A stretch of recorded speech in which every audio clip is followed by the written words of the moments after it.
memuji kebesaran-Mu. Dengan segenap hati, tubuh jiwa rohku, dan ku menyembah-Mu.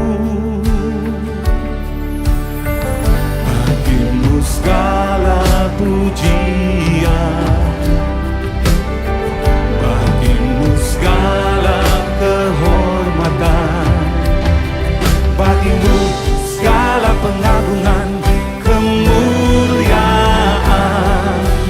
bagimu ya Tuhan.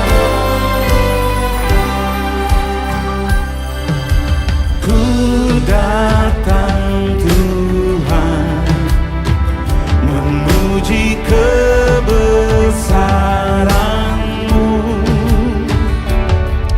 Dengan segenap hati, tubuh jiwa rohku, dan ku menyembah-Mu. Bagimu segala pujian, bagimu segala kehormatan, bagimu segala pengagungan, kemuliaan, bagimu ya Tuhan. Bagimu segala pujian, bagimu segala kehormatan, bagimu segala pengagungan, kemuliaan, bagimu ya Tuhan.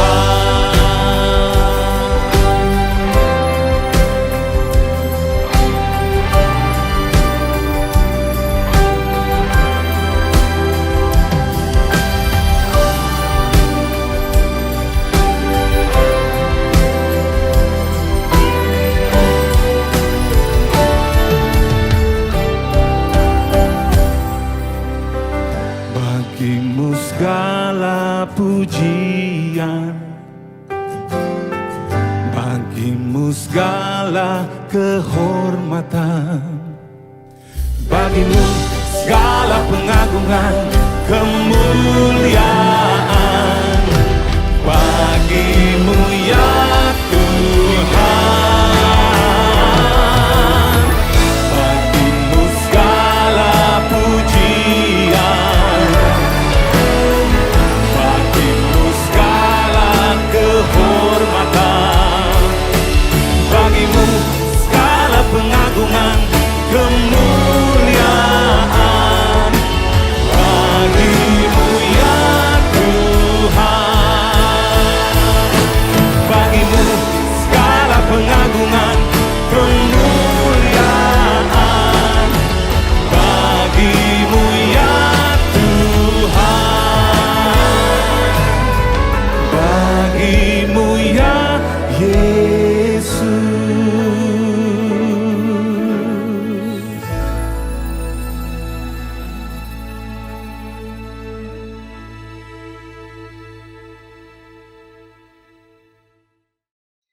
Shalom saudara sekalian, salam sejahtera, selamat berjumpa lagi.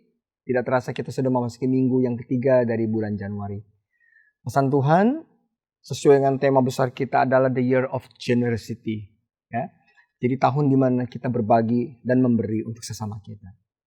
Tetapi kita tidak bisa menjadi berkat bagi orang lain ketika kita tidak kuat, kita tidak hidup di dalam kelimpahan, dan saudara dan saya tidak mengalami terobosan di dalam kehidupan keluarga kita, ekonomi kita, kemudian di dalam kehidupan kedewasaan rohani kita, dan sikap serta karakter. Oleh karena itu kita akan membahas kali ini mengenai spiritual immune booster. Apa artinya? Dan kita berdoa supaya melalui tema khotbah kali ini, saudara yang lemah dikuatkan, terutama kita memiliki paradigma yang berbeda mengenai cara kita menghadapi masalah. Sebelumnya mari kita berdoa dulu ya. Bapa, di dalam nama Tuhan Yesus, dimanapun semua para penonton dari YouTube ini Bapak, Engkau berkati kami, urapi kami, biar kiranya melalui pengurapan kuasa Roh Kudus, setiap kebenaran firman-Mu boleh diungkapkan Bapa. Sebab kami tahu, if we know the truth will set us free. Kebenaran itu yang akan memerdekakan setiap kami. Allah Roh Kudus, urapi hamba-Mu, setiap perkataanku akan menjadi perkataanmu sendiri Bapa. Biar kiranya apapun yang kami ucapkan, dimanapun Tuhan anak-anak-Mu yang mendengarkan kebenaran firman ini Bapa, hidup mereka boleh diubahkan. Di dalam nama Tuhan Yesus kami berdoa. Amin. Saudara sekalian sering mendengar kata-kata vaksin tentunya. Ketika anak-anak masih bayi, mulai dari umur 1 bulan, bayi itu sudah divaksin atau diimunisasi. Vaksin dan imunisasi tujuannya cuma satu, untuk memberikan zat kekebalan tubuh kepada bayi atau anak-anak ini supaya mereka tidak sakit tentunya. Supaya mereka memiliki daya tahan tubuh yang kuat. Nah, bagaimana cara kerja vaksin? Coba kita akan melihat dulu, saya akan memberikan kepada saudara sebuah cuplikan video klip mengenai vaksin atau imunisasi. Setelah itu kita akan lanjut ya, biar saudara mengerti mengapa bayi divaksin dan apa sih sebetulnya bagaimana proses vaksinasi itu sendiri. Oke, mari kita tonton dulu klip ini. Vaksin mencegah penyakit berbahaya dan mematikan. Badan Kesehatan Dunia melansir vaksin bisa menyelamatkan 9 juta nyawa manusia per tahun. Begini cara kerjanya. Vaksin berisi kuman penyakit yang lemah atau mati. Jadi, tidak akan membuat yang divaksin menderita. Vaksin biasanya disuntikkan bukan ke pembuluh darah, melainkan di dalam kulit, di bawah kulit, atau masuk otot. Tujuannya agar memberikan waktu bagi imun tubuh untuk merespon. Di dalam tubuh, pasukan-pasukan asing akan langsung dihadang sel pertahanan tubuh. Tapi sel penghadang kemampuannya paling lemah, namun kemampuan intelijennya paling tinggi. Karena kuman yang masuk sudah lemah, pasukan terlemah pun bisa dengan mudah melumpuhkan, memakan, dan menghancurkan. Si prajurit pertama ini kemudian akan bermigrasi ke kelenjar limfe, tempat bermukim perwira menengah dan jenderal. Dari laporan si prajurit pertama, sel limfosit B dan T akan memproduksi antibodi yang spesifik untuk mengatasi si pasukan asing. Bagaimana? Jadi kita sudah mengerti ya, apa itu vaksin. Secara garis besar, vaksin adalah kuman, bakteri, atau virus yang dilemahkan. Nah kemudian dengan sengaja, itu kemudian dimasukkan ke dalam tubuh melalui suntikan, kemudian di bawah kulit tadi melalui intramuskular, ya, ada yang melalui subkutan, kemudian ada yang melalui otot, dengan tujuan supaya kuman atau virus yang dilemahkan itu kemudian dilawan oleh zat kekebalan tubuh kita. Ketika zat kekebalan tubuh kita melawan vaksin yang lemah, tentunya zat kekebalan tubuh kita menang. Ya, dan kemudian bukan hanya itu intinya, kemudian tubuh mulai merespon dan mengingat membentuk memori sel, sehingga ketika virus atau kuman yang sama masuk, maka badan telah disiapkan atau telah bisa dipersiapkan melawan virus atau kuman tersebut. Inilah prinsipnya vaksin COVID yang ada, saudara ya. Nah, saya berharap saudara tidak ada satupun saudara yang belum divaksin tentunya ya. Nah, kita bersyukur bagaimana Indonesia merupakan menjadi salah satu negara yang berhasil di dalam melakukan vaksinasi. Oke, kita lanjut. Nah, tema khotbah kita mengenai spiritual immune booster. Seperti tubuh akan mengalami kekebalan, akan mengalami kekuatan ketika dilakukan vaksinasi, begitu pula rohani kita. Saudara, kita akan belajar bagaimana supaya rohani saudara dikuatkan. Sebab apa yang tampak atau keluar dari dalam kehidupan kita, itu merupakan sebuah proses yang kita alami dari apa yang tidak nyata. Tentunya manusia itu terdiri dari roh, jiwa, dan tubuh. 2/3 tidak kelihatan. Ya, manusia sebetulnya adalah makhluk rohani. Makanya kita mau belajar ketika saudara mengerti bagaimana untuk membooster zat kekebalan rohani kita sehingga saudara dan saya tetap bertahan setia sampai Tuhan Yesus datang tentunya. Nah, kita akan belajar ya. Dan bukan hanya itu saudara. Sebelum Tuhan Yesus datang, saudara dan saya akan terus hidup di dalam kelimpahan kemenangan. Ya. Ketika masa pandemi ini terjadi, sudah hampir 2 tahun lebih. Maka hal yang sedang saudara dan saya hadapi adalah yang terbesar adalah uncertain situation atau ketidakpastian. Nah, ketidakpastian ini berada di dalam semua aspek kehidupan kita. Sehingga tidak sedikit orang yang hidup di dalam kebingungan. Mereka di dalam ketidakpastian.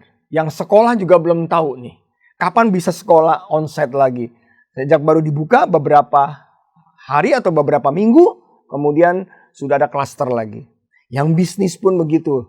Ya, di dalam ketidakpastian. Kita lihat kemarin bahwa Pak Jokowi baru mengeluarkan sebuah keputusan yang cukup berani. Untuk menstop semua ekspor batu bara. Ya, belum lama Pak Jokowi juga melakukan stop untuk ekspor nikel. Itu dari segi bisnis. Kita lihat begitu banyak hal-hal yang tidak pasti. Belum lagi dari masalah kehidupan keluarga, hubungan, yang nikah mau nikah juga lagi mikir bagaimana caranya menikah di masa pandemi seperti ini. Begitu banyak ketidakpastian. Nah, ketidakpastian ini tentunya bisa kita hadapi ketika saudara memiliki pengetahuan. Saya masih ingat bahwa ketika pertama kali COVID itu melanda pandemi seluruh dunia, itu bulan Desember tahun 2019. Nah, Maretnya itu tahun 2020, saya itu karena tidak mengerti, karena tidak tahu apa yang harus dilakukan. Jadi periksa pasien pun belum memakai protokol kesehatan. Tidak ada yang namanya cuci tangan, memakai masker dan lain-lain. Itu karena tidak adanya pengetahuan. Maka kemudian apa yang terjadi? Ya, jadi kena tertular. Begitupun saat itu pengobatan masih dalam kondisi yang kita baru aja nggak ngerti. Bagaimana cara ngobatin orang COVID. Dan itu masa-masa yang paling sulit. Dan puji Tuhan yang saya bisa berhasil keluar setelah dirawat 2 minggu. Jadi ketidakpastian ini bisa kita lawan melalui sebuah proses yang disebut dengan pengetahuan. Ya, belajar. Sehingga sampai hari ini kemudian orang mulai belajar mengenai virus COVID. Apa sih karakteristiknya? Timbullah kemudian sebuah keputusan untuk membuat vaksin COVID. Ya, dan kita bersyukur manusia diberikan hikmat. Sehingga sampai hari ini ya dunia mengalami perbaikan. Walaupun virus COVID ini terus bermutasi. Ya, tentunya melalui proses vaksinasi ini banyak jiwa-jiwa yang tertolong. Nah, ketidakpastian ini adanya di daerah apa saja saudara sekalian. Kita lihat ya. Moral crisis. Ya, di dalam masa pandemi ini banyak orang yang menjadi brutal. Banyak orang yang menjadi kalap. Kemudian mereka melakukan fitnah, kemudian hoax, dan berita-berita yang tidak benar. Kemudian karena di rumah, terus mungkin juga ada banyak hal-hal yang berubah. Kemudian membuat orang itu menjadi berbeda karakternya. Ya, bekerja dari rumah, kemudian bisnis dari rumah, kemudian begitu aktivitas sebagian besar di rumah. Dan ini membuat sesuatu yang berbeda sama sekali. Nah, moral crisis ini membuat orang itu menjadi tidak mengerti lagi, membedakan mana yang namanya sebuah kebaikan yang harus dilakukan menjadi contoh oleh tokoh agama atau oleh orang-orang yang berpengaruh pimpinan dan mereka melakukan hal-hal yang upside down, terbalik. Salah satu contohnya bisa kita lihat beberapa waktu yang lalu, pemerkosaan siswa oleh guru agama. Saudara bayangin ya Pak. Hampir 12 atau 13 murid-murid yatim piatu yang seharusnya dilindungi diperkosa. Setelah kemudian diperkosa lahir bayinya, itu kemudian bayi itu dijadikan lagi anak yatim piatu di rumah yatim piatu yang ditampung. Ini dilakukan bertahun-tahun saudara, baru ketahuan. Belum lagi kalau kita lihat di dunia kepolisian. Seorang polisi kemudian yang seharusnya menjadi teladan, polisi kepala bagian narkoba justru memakai dan mengedarkan narkoba. Belum lagi kita baru lihat kemarin tentara nabrak pasangan pemuda-pemudi kemudian mayatnya dibuang begitu saja di sungai. Dan kita lihat orang jadi banyak yang hari ini begitu mudah melakukan hal-hal yang tidak masuk akal. Ya, krisis moral. Kemudian apa lagi yang mengalami krisis, saudara sekalian? Tentunya financial. Saya tidak usah membahas lebih jauh bagaimana begitu banyak ya supermarket besar yang tutup. Bisnis itu bergelimpangan. Kemudian bagaimana banyak perusahaan-perusahaan tutup, banyak orang-orang yang juga di PHK. Dan kita mengucap syukur. Indonesia merupakan salah satu negara yang dampak ekonominya tidak terlalu berat dibandingkan negara Eropa, bahkan dibandingkan dengan Amerika sendiri, ya. Nah, kita lihat lagi setelah krisis moral, family crisis. Saudara, memasuki masa pandemi, ya. Pengadilan agama, Departemen Agama mencatat bahwa angka perceraian meningkat di masa pandemi Covid. Mengapa terjadi demikian? Sekali lagi saya katakan, dengan banyaknya para suami ini di rumah atau berinteraksi suami dan istri, masing-masing jadi bisa lebih melihat apa sih kejelekannya. Karena manusia tuh lucu ya. Jadi gampang sekali kita nih melihat orang itu kejelekannya dibandingkan dengan kebaikannya. Nah, jadi rupa-rupanya ini ketika work from home ini menimbulkan masalah baru. Entah bagaimana caranya ya. Jadi dari segi emosi juga gampang sekali ribut. Kemudian juga faktor pencetusnya adalah masalah ekonomi tentunya. Ya, jadi perceraian ini bisa karena orang jadi sering ribut juga berantem juga di rumah atau masalah ekonomi. Nah, itu yang pencetusnya. Ya. Nah, kita lihat bahwa ini krisis-krisis seperti ini sebetulnya ini merupakan sebuah ketidakpastian. Sekali lagi saudara bisa lawan ini semua dengan bagaimana kita belajar atau memiliki pengetahuan untuk menghadapi krisis yang sama sekali baru, yang belum pernah terjadi. Ya, selama saya lahir sampai hari ini baru sekali nih terjadi kasus seperti ini, pandemi yang luar biasa. Nah, saudara sekalian, firman Allah katakan di dalam Hosea 4 ayat 6 dikatakan gini ya, umatku binasa karena tidak mengenal Allah. Karena engkau yang menolak pengenalan itu, maka aku menolak engkau menjadi imamku. Dan karena engkau melupakan pengajaran Allahmu, maka aku juga akan melupakan anak-anakmu. Saudara lihat, ada sebuah statement yang cukup keras. Ya, di dalam kebenaran firman Allah dikatakan, karena umatku binasa karena tidak mengenal Allah. Tapi di dalam bahasa Inggris dikatakan, my people are destroyed for lack of knowledge. Jadi umatku binasa bukan karena for lack of faith, for lack of love, bukan karena kekurangan iman atau bukan karena tidak kekurangan kasih, tapi kekurangan pengetahuan. Ya, dikatakan engkau tidak mengenal Allah. Jadi pengetahuan tentang pengenalan akan Allah. Atau dalam bahasa Inggrisnya knowledge secara umum. Bisa aja itu karena pengenalan akan Allah, bisa juga karena pengenalan akan kondisi sekelilingnya, pengenalan akan dirinya sendiri, dan lain-lain. Lack of knowledge. Ya, karena engkau yang menolak pengenalan itu, maka aku menolak engkau menjadi imamku. Dan karena engkau melupakan pengajaran Allahmu, maka aku juga akan melupakan anak-anakmu. Saudara, garis bawahi pengajaran. Kalau kita bicara masalah Alkitab bukan hanya mengajarkan saudara dan saya itu pelajaran rohani. Tetapi firman Allah itu begitu kaya. Saudara bisa belajar mengenai mendidik anak. Cara kemudian menjadi suami, menjadi istri, bagaimana menjadi anak. Kemudian bahkan di dalam perjanjian baru Tuhan Yesus itu mengajari saudara prinsip-prinsip kebenaran kerajaan Allah. Kerajaan Allah itu bukan hanya berbicara mengenai hal-hal yang rohani, saudara sekalian. Tapi kerajaan Allah itu berbicara mengenai sebuah prinsip-prinsip atau value kehidupan yang harus saudara jalani ketika kita melakukan kehidupan kita di dunia kita sehari-hari. Bagaimana kita bersikap, bagaimana kita berpikir, bagaimana kita memutuskan sebuah perkara, bagaimana kita memperlakukan orang lain, bagaimana kita menata keluarga kita, bagaimana kita menata kemudian kehidupan rumah tangga, keluarga, pekerjaan, bisnis, dan lain-lain. Nah, saya mau mengajak saudara, kita mau belajar.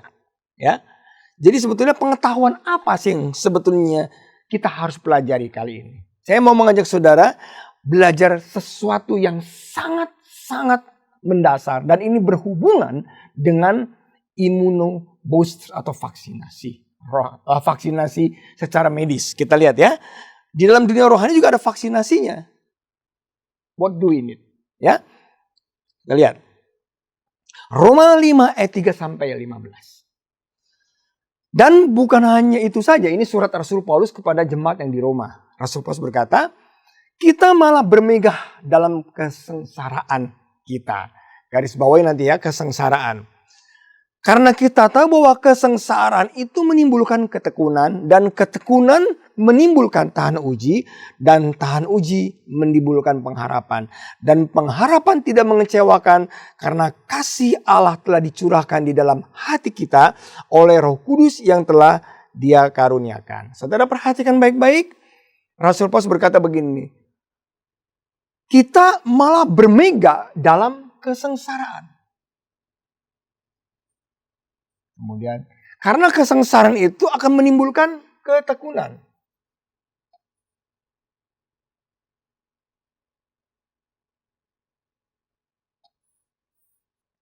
Ya. Nah, ketekunan menimbulkan tahan uji. Dan tahan uji akan menimbulkan pengharapan.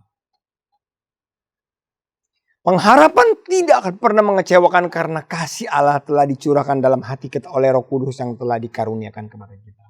Rasul Paulus dengan jelas mengatakan, saudara yang mengalami ujian, saudara yang mengalami pencobaan, jalani itu dengan hati yang penuh dengan sukacita. Kita harus penuh dengan kebanggaan bahwa kita layak untuk memikul salib Kristus. Tentunya bukan karena kita melakukan sesuatu yang bodoh ya. Tetapi karena kalau Tuhan izinkan saudara dan saya dianiaya karena kita memang melakukan apa yang benar, prinsip-prinsip kebenaran firman Allah. Ya, karena dengan krisis moralnya, maka saudara seharusnya bangga. Ya, kenapa hal ini? Nah, kita lihat ya, kenapa seringkali Tuhan mengizinkan masalah itu terjadi dalam kehidupan kita. Bukankah kesengsaraan atau kesusahan itu merupakan sebuah imunisasi? Hal yang kelihatannya jahat, hal yang kelihatannya buruk, hal yang kelihatannya tidak baik itu dimasukkan ke dalam kehidupan kita. Sama seperti vaksinasi juga tadi. Jadi kita diberikan oleh dokter itu kemudian kuman, virus, bakteri, sesuatu yang jahat. Bahkan ketika bayi loh. Ya, disuntik pasti sakit. Dimasukin kuman lagi. Nah, dalam bahasa Inggrisnya Roma 5 ayat 3 dan 5 dikatakan sangat bagus. Dikatakan gini, ya. We can rejoice too. Kita bisa bersuka-cita, bergembira when we run into problems and trial. Ingat loh, we run into. Bahkan kita sendiri sebetulnya yang berlari masuk kalau Tuhan izinkan ke dalam sebuah masalah dan pencobaan.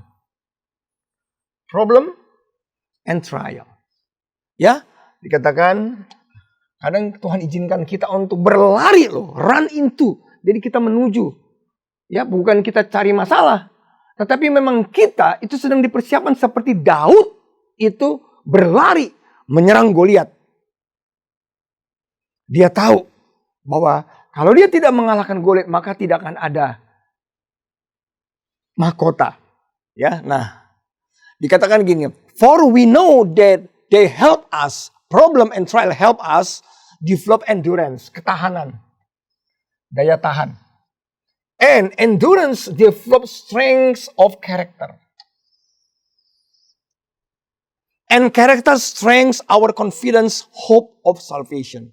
Kemudian karakter ini kemudian memberikan kepada kita kekuatan dan rasa percaya diri kita dengan keselamatan yang telah Tuhan berikan kepada saudara dan saya. Dan pengharapan ini tidak sia-sia. Yang saya mau sampaikan kepada saudara, melalui kematian Tuhan Yesus di atas kayu salib, saudara, seluruh masa depan kita, hidup kita, kebutuhan kita telah ditanggung. Ketika Tuhan Yesus berkata, it is finished. Selesai. Yang Yesus maksudkan adalah, dia sudah selesai menanggung semua masalah, beban, dosa, kutuk, sakit penyakit kita. Makanya kekekalan itu dimulai ketika saudara dan saya, bukan ketika kita mati. Kekekalan itu dimulai ketika saudara menerima Tuhan Yesus sebagai Tuhan dan Juru Selamat. Saudara dan saya hidup di dalam kekekalan. Karena kita tidak akan mati lagi. Beda dengan orang-orang yang tidak mengenal Tuhan Yesus. Mereka matinya 2 kali. Ya, tetapi mati fisiknya itu satu kali. Jadi ketika meninggal, kemudian dia mati. Kemudian dia harus mati lagi di dalam kebinasaan. Ya, kalau saudara dan saya, kita kemudian mati di dalam Kristus ketika kita lahir baru. Kemudian kita mati secara fisik, tetapi kemudian kita hidup kembali ya. Nah, saudara sekalian, kekekalan itu setelah dimulai, ingat ya, setelah kita menerima Tuhan Yesus, dan otomatis, bahkan ketika kita secara jasmani mati pun, itu adalah awal dari sebuah kehidupan. Nah, yang saya mau sampaikan adalah karakter. Di dalam kehidupan kita sehari-hari, betapa pentingnya karakter ini. Saya mau membahas tentang karakter, saudara. Karena begitu banyak orang yang hidupnya, sekolahnya pintar.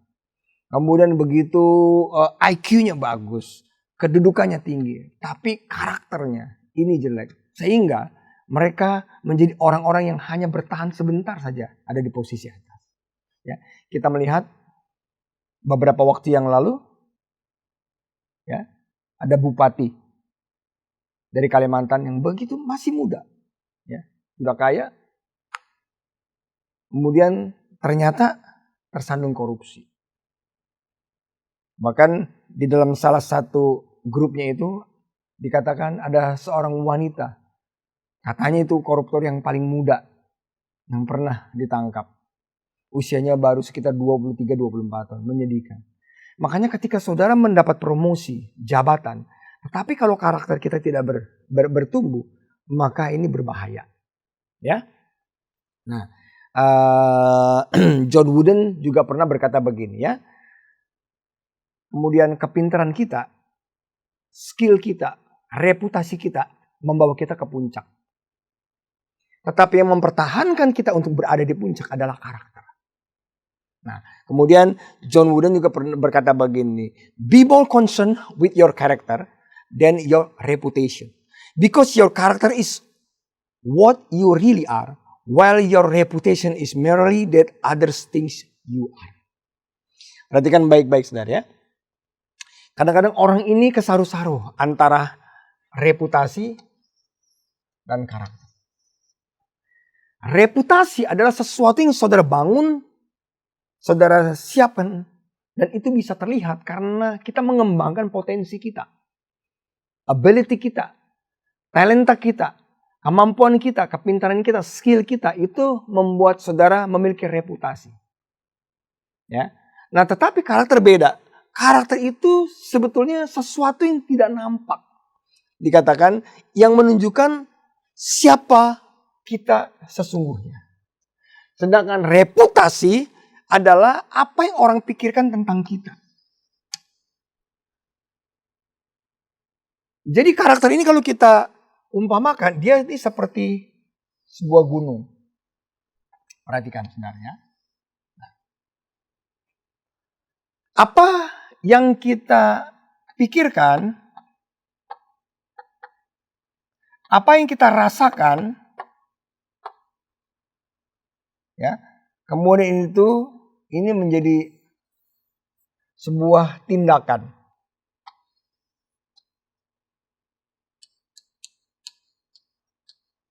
Nah, inilah yang disebut dengan karakter.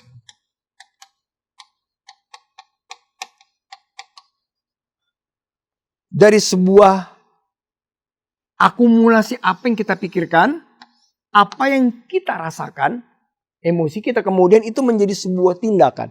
Nah, tindakan ini akan kelihatan siapa kita sesungguhnya. Ya. Ada yang berkata begini, bahwa karakter itu sesungguhnya adalah ketika kita tidak, ya, karakter is what a person true is, reputation is what is supposed to be. Karakter itu adalah dikatakan begini loh, bahwa sesuatu yang tidak terlihat. Kalau kita membangun gedung, karakter itu adanya di dasar. Kalau ini gedung bertingkat,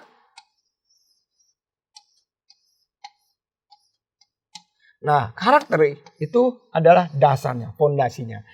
Yang atas adalah reputasi kita. Karakter nggak akan pernah terlihat. Ya, tetapi ini sebuah bangunan yang kokoh. Ketika seseorang itu membangun sebuah reputasi, tetapi kalau karakternya tidak kuat, maka tinggal tunggu waktu. Sebagus apapun gedung itu, sehebat apapun gedung itu, setinggi apapun gedung itu, suatu hari akan hancur karena fondasinya tidak kuat. Makanya kita tidak heran melihat bagaimana banyak koruptor-koruptor ini, ya, justru itu timbul dari orang-orang yang tadinya itu orang-orang biasa. Orang-orang yang tidak punya kedudukan, tidak memiliki jabatan apa-apa. Kemudian tiba-tiba mereka mendapat kesempatan, mendapatkan posisi. Nah kemudian kalau tidak diimbangi dengan kemampuan karakter yang benar, maka akan jatuh. Nah, saudara ya. Helen Keller berkata gini, karakter cannot be developed in easy and quiet. Only through experience of trial and suffering. Karakter itu tidak bisa dibentuk dengan cara yang mudah dan diam-diam. Dengan cara yang tenang maksudnya.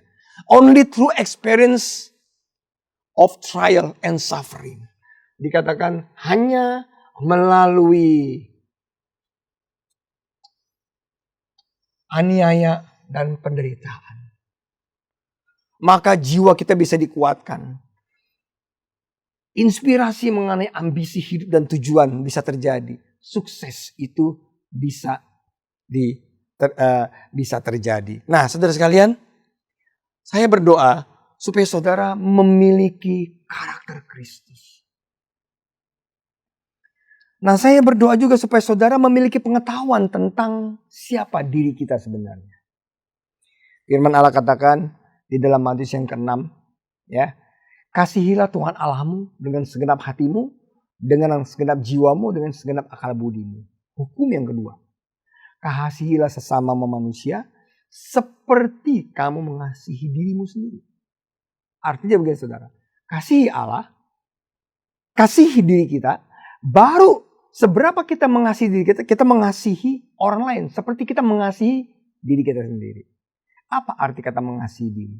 Mengasihi diri kita sendiri berarti kita harus mengerti kekuatan strength point kita ada di mana. Kelemahan kita di mana. Kemudian apa yang harus saudara lakukan untuk mendevelop kekurangan-kekurangan kita. Emosi-emosi kita yang tidak benar. Karakter, kebiasaan, habit yang tidak benar.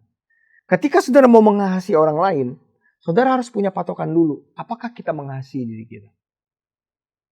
Kalau saudara mengasihi dirimu dengan sungguh-sungguh, saudara pasti mendevelop karakter kita.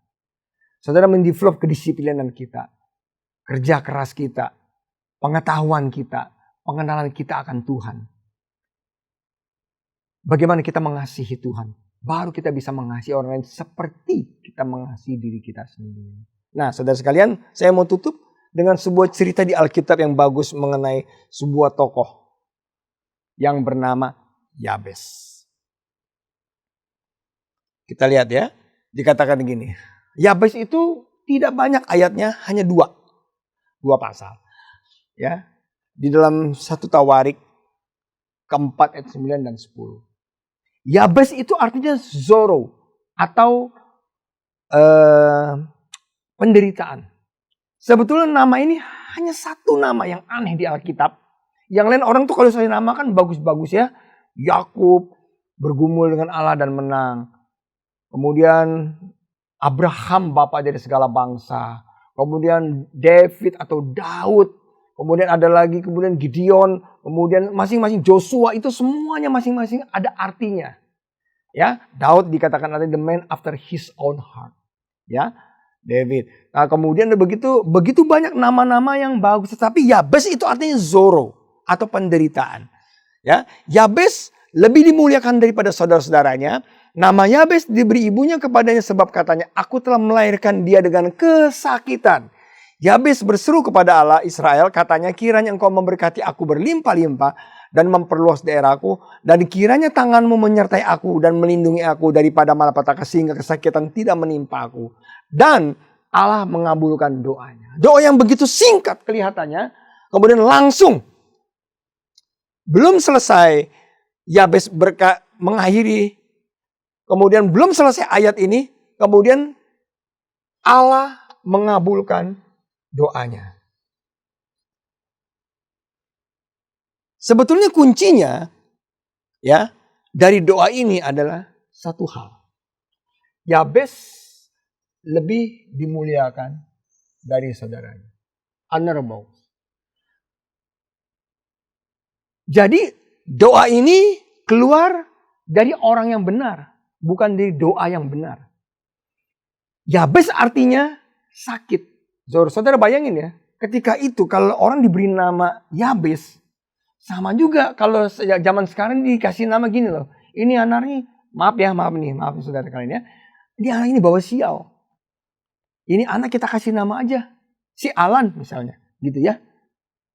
Atau anak kita kasih namanya si penderitaan gitu. Jadi nama ini membuat Yabes sendiri, kan dia kan gak pernah minta untuk dilahirkan. Akhirnya dia merasa, kenapa aku harus diberi nama seperti ini? Dia rasanya tertolak.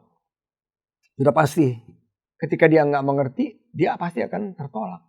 Tetapi ingat ya, Yabes kok bisa-bisanya lebih dipermuliakan dari saudara-saudaranya. Saudara, kalau saudara membaca baik-baik cerita mengenai Yabes, ya, Yabes ini lucu. Yabes ini sebetulnya hidup di masa yang sulit. Ya. Nah ini tadi Yabes, Zoromaker, pembuat penderitaan.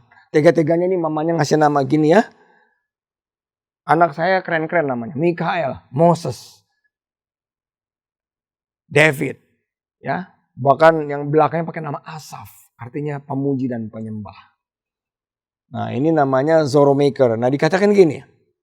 Jadi kalau kita belajar historical timeline antara Yabes. Yabes ini hidupnya adanya di sini saudara sekalian. Antara Nabi Elia, Mika, Ezekiel. Antara kitab Maleaki ya, dan Yesaya. Inilah yang disebut dengan the darkness age. Masa-masa kegelapan. Nah, Yabes hidup di masa ini.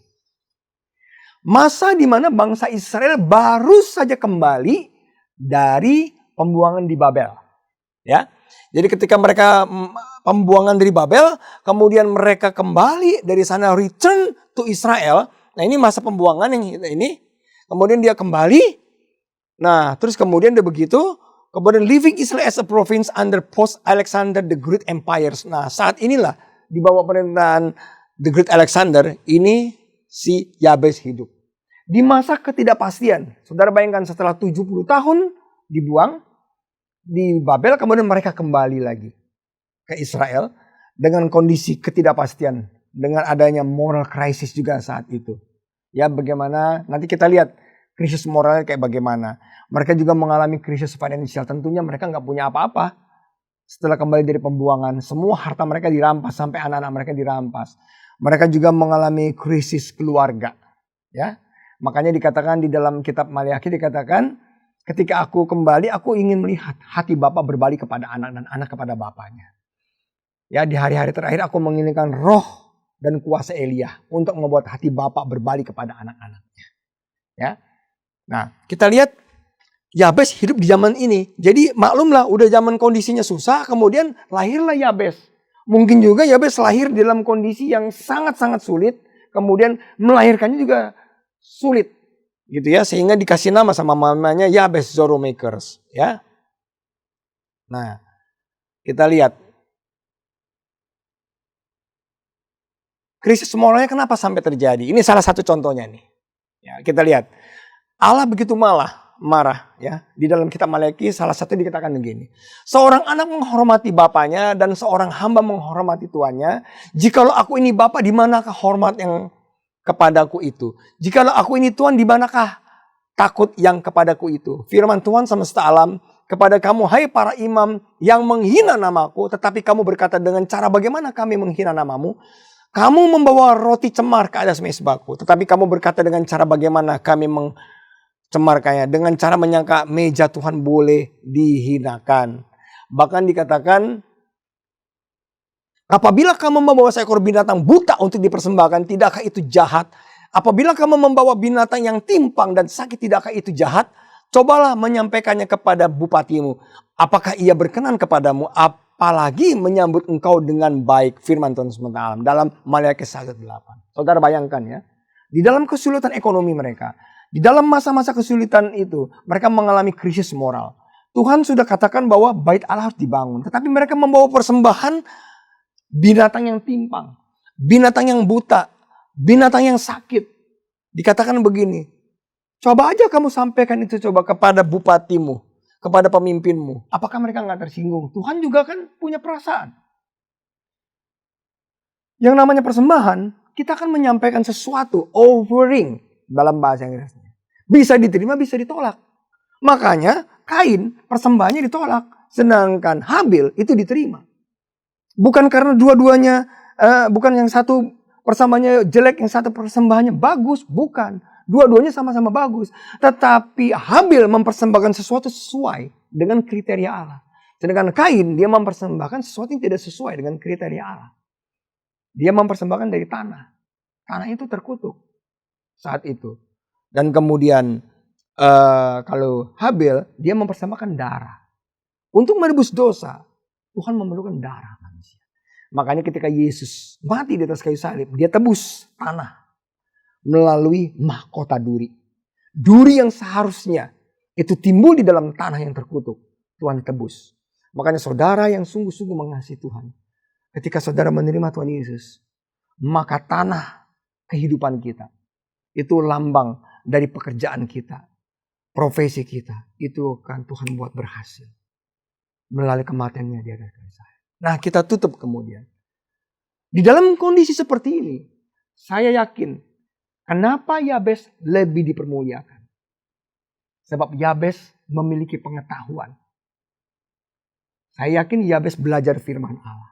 Sementara orang lain tidak menghormati Tuhan dengan pemberiannya, Yabes menghormati Tuhan. Dan tetap dia mengembalikan persepuluhan. Dia tetap melakukan hal yang benar di mata Tuhan. Di dalam kondisi sesulit apapun. Di dalam kondisi ketidakpastian. Seperti sekarang inilah. Ekonominya tidak pasti. Mengalami gangguan moral. Kemudian juga keluarga mengalami kehancuran. Tetapi Yabes tetap melakukan apa yang benar. Karakternya terpuji. Makanya doanya dijawab.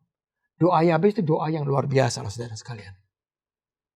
Yabes berkata gini, Yabes lebih dipermuliakan dari saudara-saudaranya. Nama Yabes itu diberi ibunya kepada sebab katanya, aku telah melahirkan engkau dengan kesakitan. Yabes berseru kepada Allah, katanya, kiranya engkau memberkati aku berlimpah-limpah. Dan memperluas daerahku. Dan tanganmu menyertai aku. Dikatakan ya. Dan melindungi aku dari malapetaka sehingga kesakitan tidak menimpa aku. Saudara dengar baik-baik. Ada 4 doa Yabes. Ketika saudara dan saya belajar pengetahuan untuk mengembangkan karakter kita. Sehingga saudara dan saya lebih dimuliakan daripada orang sekitar kita. Maka doa kita akan menjadi sebuah jaminan. Tuhan akan jawab doa kita. Yang pertama, kalau saudara memiliki karakter yang benar. Saudara memiliki karakter Kristus dalam hidup kita. Saudara memiliki apa yang disebut dengan integritas. Ya, apa yang saudara katakan, saudara kerjakan. Saudara jujur dengan uang, berlaku jujur dengan keluarga, dengan pekerjaanmu, disiplin, kerja keras. Maka lihat, dikatakan, kiranya engkau memberkati aku berlimpah-limpah. Saudara, saya yakin Yabes punya alasan kenapa dia minta diberkati berlimpah-limpah. Bukan buat dirinya sendiri. Dia punya misi. Ketika dia diberkati berlimpah-limpah, dia akan melakukan rencana Tuhan dalam hidupnya. Yabes saat itu saya yakin salah satu donatur terbesar di dalam pembangunan bait Allah. Hidupnya digunakan untuk orang lain. Makanya dia gak malu minta sama Tuhan. Karena berkat yang dia minta bukan buat diri dia sendiri. Kiranya engkau memberkati aku berlimpah-limpah. Dan bukan hanya berkat jasmani. Bukan hanya berkat financial. Tapi juga berkat pengertian akan kebenaran firman Allah. Jadi dikatakan yang kedua, memperluas daerahku. Dalam nama Tuhan Yesus, daerah saudara diperluas. Pergaulanmu diperluas. Lingkunganmu diperluas. Apapun yang kau kerjakan diperluas. Kembangkan karakter kita dengan benar di hadapan Tuhan. Dan saya percaya, kemudian juga tanganmu menyertai aku. Hebat saudara sekalian. Setelah dia menerima berkat, daerahnya diperluas, rumahnya diperbanyak, gelarnya diperbanyak, dibuat Tuhan berhasil, posisinya ditingkatkan, dia tahu tanpa Tuhan memegang dia tidak mampu. Tanganmu dikatakan, Tuhan, ketika engkau sudah memberkati aku, ketika engkau memperluas daerahku, ingat Tuhan, pegang aku dengan tangan. Karena dia tahu kalau dia yang memegang tangan Tuhan bisa terlepas.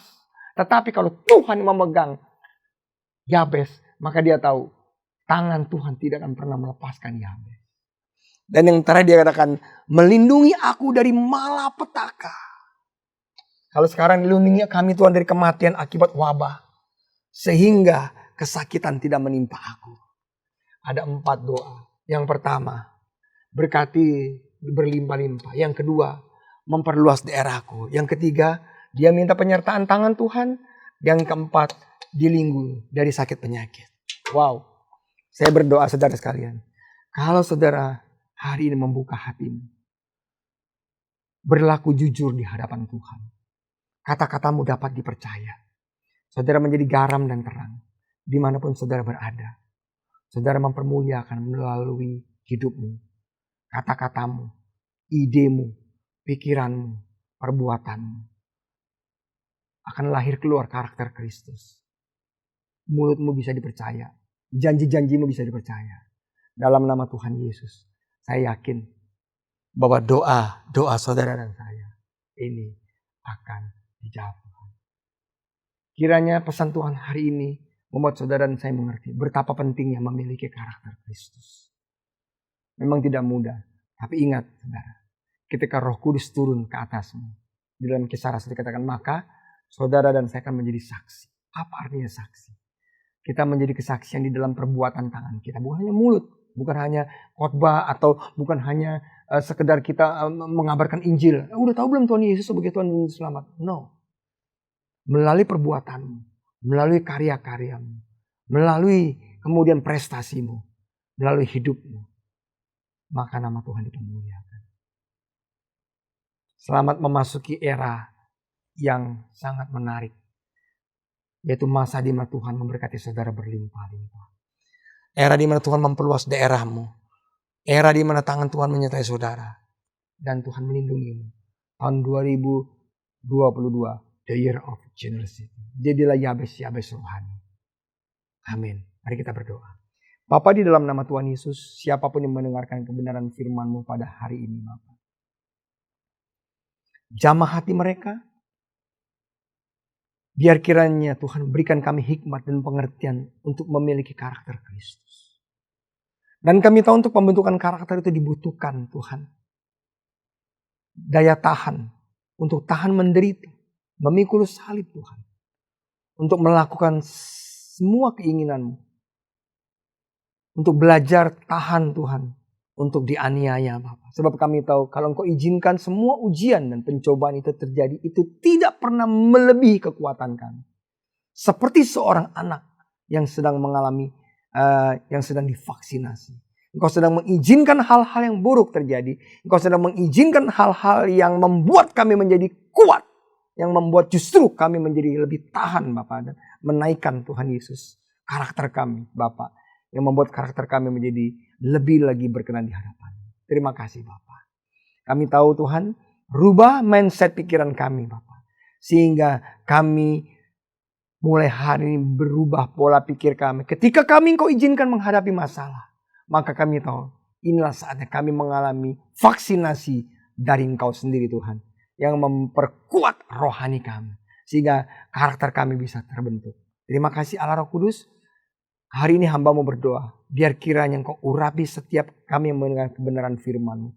Kiranya Tuhan Yesus memberkati anak-anak-Mu berlimpah-limpah. Dan kiranya Tuhan Yesus Engkau memperluas daerah mereka. Apapun yang mereka kerjakan, Tuhan perluas. Hubungan mereka dengan orang-orang di sekitar network mereka. Dan kiranya tangan Tuhan yang kuat memegang kehidupan anak-anak-Mu. Dan kiranya Engkau melindungi setiap anak-anak-Mu dan seisi keluarga mereka dari malapetaka, sakit penyakit, virus, kuman, bakteri Bapak. Tuhan terutama virus COVID. Sehingga tidak ada malapetaka dan kematian yang tiba-tiba dapat menjamah anak-anak-Mu. Tapi sebaliknya, kebajikan, kemurahan, kesehatan, kekuatan, damai sejahtera, kelimpahan dan berkat Yabes itu turun atas setiap anak-anak-Mu Bapa. Di dalam nama Tuhan Yesus, terimalah berkat yang terbaik dari Allah Bapa, persekutuan yang manis dengan Allah Roh Kudus menyertai kita semua. Dalam persekutuan yang manis dengan Allah Roh Kudus, mulai hari ini sampai Tuhan Yesus datang, bahkan sampai selama-lamanya. Haleluya. Amin. Oke saudara sekalian, sampai berjumpa lagi. Tuhan Yesus memberkati.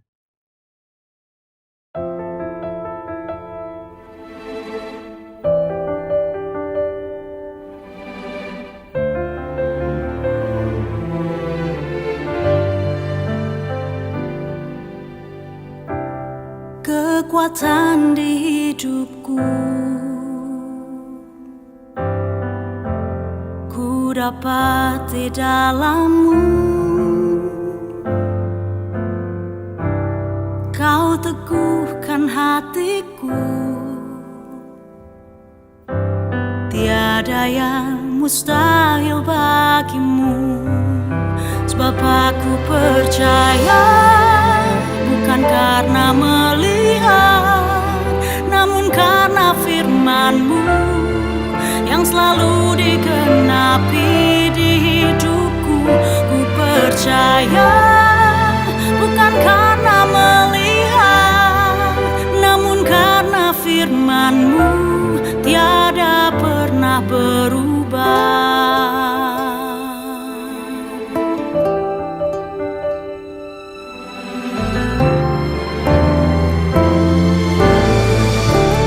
Kekuatan di hidupku,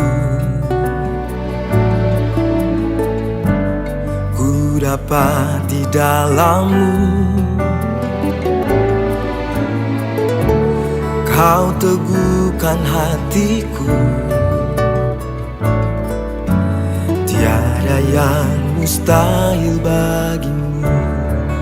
Sebab aku percaya, bukan karena melihat, namun karena firman-Mu yang selalu digenapi di hidupku.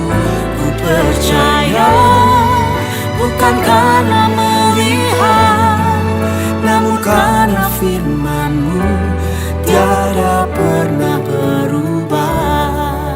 Sebab aku percaya, bukan karena melihat, namun karena firman-Mu yang selalu digenapi di hidupku.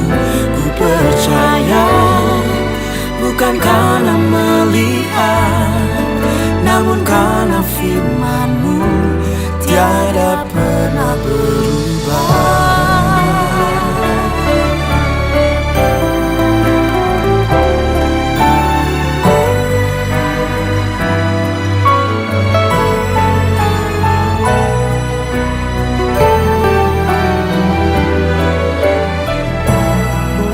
Sebab aku percaya, bukan karena melihat, namun karena firman-Mu yang selalu digenapi di hidupku. Ku percaya, bukan karena melihat, namun karena firman-Mu tiada pernah berubah. Namun karena firman-Mu tiada pernah berubah.